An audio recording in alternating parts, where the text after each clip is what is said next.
क़िबले की जानिब दो चीज़ें नहीं करना चाहिए। एक, क़िबले की जानिब चेहरा करके थूकना नहीं चाहिए। दूसरा, क़िबले की जानिब मुंह या पीठ करके टॉयलेट या बाथरूम नहीं करना चाहिए। ये दो चीजों से इस्लाम ने मना किया। बाज लोग क़िबले की जानिब पैरां करने को सोने भी कराहियत महसूस करते हैं। ए उधर क़िबला है भाई, ए उधर पैरां कर को नहीं सोना। ये जो लोगों की सोच है ये गलत है। क़िबले की जानिब पैर नहीं करना, आप कौन होती? उसूल बनाने वाले, कानून बनाने वाले, इस्लाम में लकीर खींचने वाले आप कौन होती? अगर अल्लाह ने मना किया है क़िबले की जानिब पैर मत करो, नबी ने बताया है, तब हम मानेंगे। ना अल्लाह ने बताया ना नबी ने बताया, आप कौन होते हैं भाई बताने वाले? कौन बोले तुम ना? हमारे अम्मा बोली, हमारी नानी बोली, हमारी दादी बोली। अरे दादी बोले सब आता इस्लाम नहीं होते जी। कुरान बोलते सब आता इस्लाम, हदीस बोलते सब आता इस्लाम।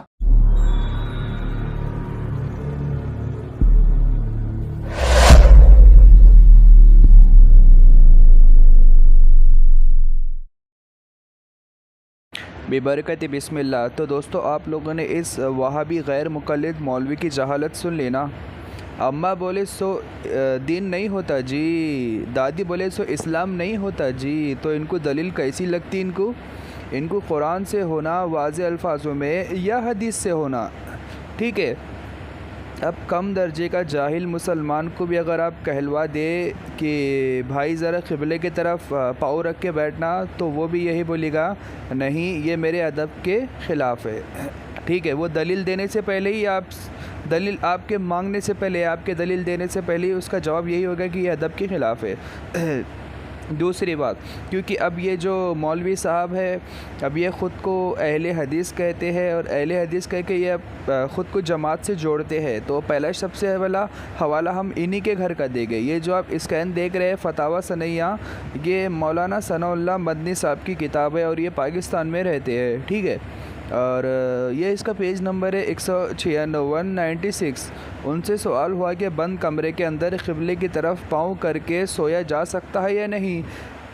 जवाब देते हैं कि सोने वाले कमरे के अंदर हो या बाहर, किसी हदीस में क़िबला रुख पाँव करना मना नहीं आया। अलबत्ता पेज नंबर 97 पे कहते कि एहतराम का तकाजा ये है कि क़िबले की तरफ पाँव करने से एतराज़ किया जाए, ठीक है। अब ये इनके घर के मौलवी साहब है, ठीक है। इन्हीं के घर की किताबों का इल्म नहीं है। अल्लाह अकबर। अब दूसरी बात, अब ये सूरह हज की आयत नंबर 32 में अल्लाह रब्बुल इज़्ज़त ने फरमाया है और यही हक़ है, और जिसने अल्लाह की निशानियों की ताज़ीम की तो बेशक ये दिलों के तक़वे का असर से है। युवाज़िम ताज़ीम करना। ज़ाहिर सी बात है, अल्लाह रब्बुल इज़्ज़त के क़िबला जो है वो अल्लाह रब्बुल इज़्ज़त की निशानियों में से एक निशानी है। तो अब अल्लाह रब्बुल इज़्ज़त की जो निशानी है तो हमें उसका एहतराम करना भी हम पर लाज़मी है। और ये किससे है? ये तक़वे से है। अब इंसान के पास तक़वा होगा तो ज़ाहिर सी बात है वो अल्लाह रब्बुल इज़्ज़त के निशानियों का एहतराम करेगा।